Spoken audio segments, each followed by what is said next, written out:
sangat terbuka lebar. Untuk kemungkinan tersangka lagi itu sangat terbuka. Karena itulah saya mengambil sikap berbeda dari teman-teman yang lain.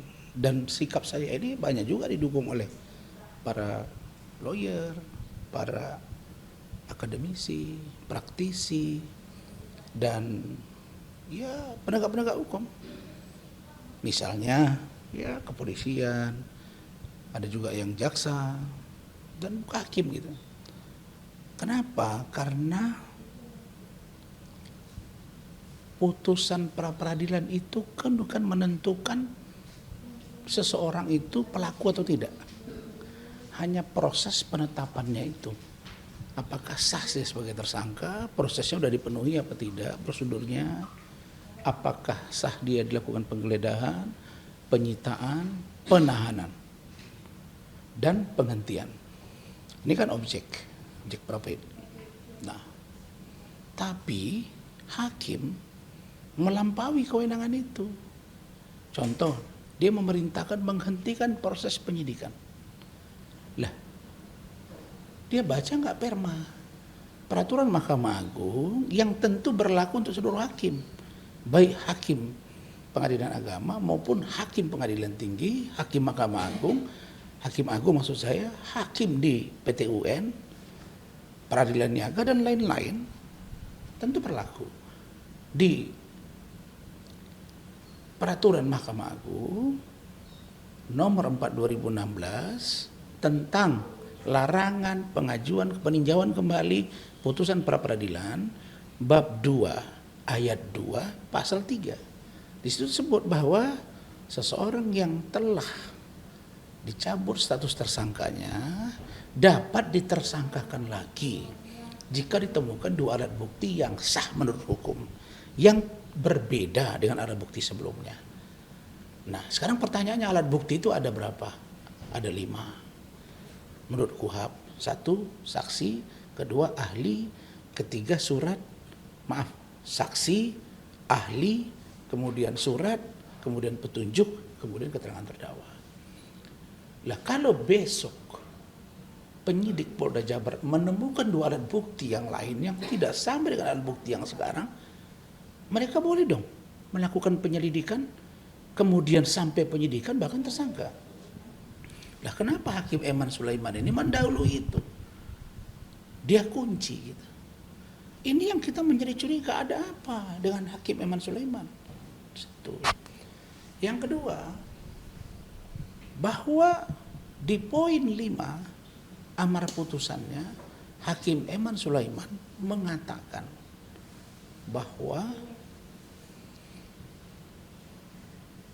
putusan ini juga berlaku pada putusan berikutnya. Kira-kira begitu ya. Kalau secara redaksinya kan ada di situ. Tapi kira-kira begitu. Nah, dia kunci lagi nih. Tadi dia bilang dihentikan penyidikan. Perma mengatur itu. Ya kan?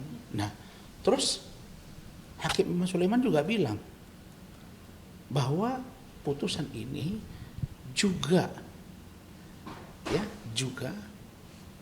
berlaku pada putusan selanjutnya. Lah, kalau putusan selanjutnya itu nanti ada alat bukti 2, kemudian disidang, kemudian divonis bersalah, terus batal. Ini ngawur. Nah, yang dua ini urgent. Urgent untuk kita kaji, urgent untuk kita dalami. Dan saya, demi Allah, saya tidak benci kepada Hakim Eman Sulaiman. Bahkan saya orang yang mendukung pra peradilan pada waktu itu. Tapi harapan saya, Yang Mulia Hakim Eman Sulaiman memberikan jawaban yang benar-benar melegakan semua pihak. Walaupun tentu tidak semua dapat menerima, tapi relatif. Fakta-fakta hukum itu tidak jadi perdebatan. Contoh, waktu Pak Budi Gunawan dulu, malah itu belum ada objek yang disebut-sebut orang ya, tapi kami waktu berpandangan bahwa tersangka itu bisa objek pra peradilan. Dikabulkan oleh hakim. Ada reaksi tapi dibawa ke MK, benar, sekarang menjadi objek.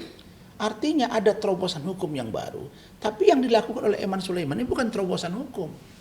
Karena ini menambah masalah baru, menambah menambah munculnya kegaduhan di tengah masyarakat.